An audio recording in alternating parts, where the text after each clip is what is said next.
जय हिंद साथियों, मैं हूं आपका दोस्त सुनील चौरसिया सावन और इस वीडियो में हम पढ़ेंगे अंबेडकर दर्शन। साथियों, सबसे बड़ी बात है कि यदि आप असिस्टेंट प्रोफेसर की तैयारी कर रहे हैं या फिर UGC net, GRF, TGT, PGT या किसी भी पोस्ट की तैयारी कर रहे हैं तो आप सभी को पता है कि डॉक्टर भीमराव अंबेडकर के विचारधारा, उनकी पुस्तक, उनके कथन से संबंधित प्रश्न आते ही आते हैं। तो इसलिए ये वीडियो आपके लिए बहुत ही महत्वपूर्ण होने वाली है और आपकी परीक्षा को ध्यान में रखते हुए हम इस वीडियो को आपके समक्ष प्रस्तुत कर रहे हैं। यदि मेरा प्रयास आपको अच्छा लगे तो वीडियो को लाइक करके शेयर अवश्य कीजिएगा और सुनील चौरसिया सावन नामक चैनल को सब्सक्राइब अवश्य करिएगा। आइए हम वीडियो में आगे बढ़ते हैं। साथियों, बाबा साहेब डॉक्टर भीमराव अंबेडकर का जन्म 14 अप्रैल 1891 ईस्वी में मध्य प्रदेश के महू में हुआ था। अब मैं आपसे एक प्रश्न पूछना चाहूँगा, आप जवाब दीजिएगा कि 14 अप्रैल को कौन सा दिवस मनाते हैं। आप कमेंट बॉक्स में जवाब देना है। अंबेडकर साहब अर्थशास्त्री थे, राजनीतिज्ञ थे और साथ ही साथ समाज सुधारक भी थे। समतामूलक समाज की स्थापना करना चाहते थे और वो समाज कैसा होना चाहिए? वर्ग विहीन समाज की कल्पना उनकी थी। डॉक्टर अंबेडकर ने बुद्ध के मूल मंत्र बहुजन हिताय बहुजन सुखाय को अपनाया। इसके साथ साथ इनका दर्शन क्या रहा? शिक्षित बनो, संगठित रहो व संघर्ष करो। ठीक ना? ये अक्सर परीक्षा में आता है कि यह किनका विचार है, किनका कथन है? शिक्षित बनो, संगठित रहो और संघर्ष करो। तो अंबेडकर साहब का कथन है। 26 नवंबर 1949 को संविधान बनकर तैयार हुआ तो भी अंबेडकर जी ने सर्वजन हिताय पर जोर दिया। डॉक्टर अंबेडकर ने समाज में समानता लाने के लिए अंतर्जातीय विवाह का समर्थन किया। इस शब्द पर विशेष ध्यान दीजिएगा। इन्होंने अंतर्जातीय विवाह पर विशेष बल दिया था, समर्थन किया था। महाड़ सत्याग्रह बाबा साहब, देखिए ये भी पूछता है कई बार परीक्षा में। महाड़ सत्याग्रह बाबा साहब भीमराव अंबेडकर का प्रमुख आंदोलन है। 1975 ईस्वी के बाद दलित चेतना की जो धारा विकसित हुई वह इसलिए विशिष्ट है क्योंकि उसने हिंदी जगत में अपनी पृथक एवं विशिष्ट पहचान बनाई। वर्तमान सामाजिक और राजनीतिक परिप्रेक्ष्य में दलित विमर्श चिंतन का प्रमुख हिस्सा बन चुका है। आधुनिक दलित साहित्य आंदोलन, इस पे ध्यान दीजिएगा। आधुनिक दलित साहित्य आंदोलन फूले, ज्योतिबा फूले और डॉक्टर अंबेडकर द्वारा चलाए गए सशक्त सामाजिक आंदोलन के रूप में उभरा है। ज्योतिबा फूले और सावित्रीबाई फूले के प्रयासों से दलित शिक्षा आंदोलन चला। एक कथन है,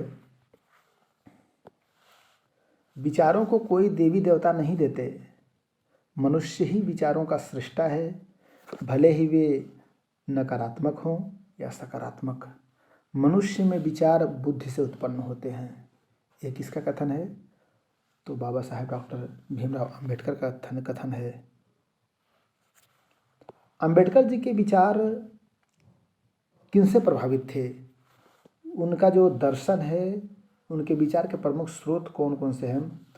तो पहले तो अपना अनुभव और विचार, उन्होंने जीवन में जो देखा, जो उन्होंने जिया, उससे ही उन्होंने अपने विचारों के माध्यम से अभिव्यक्त किया। और दूसरा क्या है? ज्योतिबा फूले का सामाजिक आंदोलन। और तीसरा क्या है? बौद्ध दर्शन। ये तीन उनके प्रमुख विचार के स्रोत हैं। ठीक है। अब आगे है कि बाबा साहेब का सामाजिक चिंतन बौद्ध दर्शन था तथा राजनीतिक चिंतन जाति व्यवस्था से उत्पन्न परिस्थितियों से प्रभावित था। दलित विमर्श सामाजिक मुक्ति पर जोर देता है। किस पे जोर देता है? सामाजिक मुक्ति पर। बाबा साहेब भीमराव अंबेडकर ने दलित समाज के लड़कों की उच्च शिक्षा के लिए 1946 ईस्वी में मुंबई में सिद्धार्थ महाविद्यालय और 1947 में औरंगाबाद में मिलिंद महाविद्यालय की स्थापना की। फिर से ध्यान दीजिएगा कि बाबा साहब अम्बेडकर ने दलित समाज के बच्चों को पढ़ने लिखने के लिए, उच्च शिक्षा प्राप्त करने के लिए 1946 ईस्वी में 1946 में मुंबई में सिद्धार्थ महाविद्यालय की स्थापना की और 1947 ईस्वी में औरंगाबाद में मिलिंद महाविद्यालय की स्थापना की। उनका एक कथन है जो परीक्षाओं में अक्सर पूछता है, छुआछूत गुलामी से भी बदतर है। क्या? छुआछूत का इन्होंने बुरे विरोध किया और उन्होंने कहा कि गुलामी से भी बदतर है। उन्होंने कहा है कि वेटिंग फॉर अ वीज़ा आत्मकथा अम्बेडकर जी का है। इनके जो एक आत्मकथा है उसका क्या नाम है? Waiting for a visa. अब आप बताइएगा महात्मा गांधी की आत्मकथा का क्या नाम है?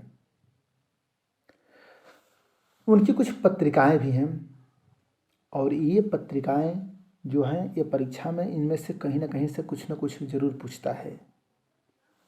मूक नायक, बहिष्कृत भारत, समता, प्रबुद्ध भारत और जनता, इन सभी पत्रिकाओं को किसने प्रकाशित किया था? डॉक्टर बाबा साहब भीमराव अम्बेडकर जी ने। और इतिहासविद रामचंद्र गुहा ने बाबा साहब को गरीबों का मसीहा कहा है। ठीक ना? अम्बेडकर जी को गरीबों का मसीहा किसने कहा है? तो रामचंद्र गुहा ने। तो साथियों, एक छोटा सा मेरा प्रयास रहा आपके समक्ष अम्बेडकर दर्शन प्रस्तुत करने का। इसके बाद हम गांधी दर्शन और लोहिया दर्शन की भी वीडियो प्रस्तुत करेंगे। यदि आप परीक्षा की तैयारी करना चाहते हैं, सरकारी नौकरी की तैयारी कर रहे हैं, तो हमारे साथ जुड़े रहिएगा। और आपको किस टॉपिक पे वीडियो चाहिए अवश्य टाइप कीजिए। विशेष रूप से हम केंद्रीय विद्यालय में पीजीटी हिंदी हैं, हिंदी साहित्य से संबंधित वीडियो आपको प्रोवाइड करते हैं। इंटरव्यू की भी तैयारी कराते हैं। अर्थात यदि सरकारी नौकरी प्राप्त करना आपका सपना है तो यह सुनील चौरसिया सावन नामक आपका अपना है। तो फिर मिलते हैं एक वीडियो, शानदार वीडियो के साथ। तब तक के लिए बहुत बहुत धन्यवाद। अपनी तैयारी को जारी रखें। शुक्रिया।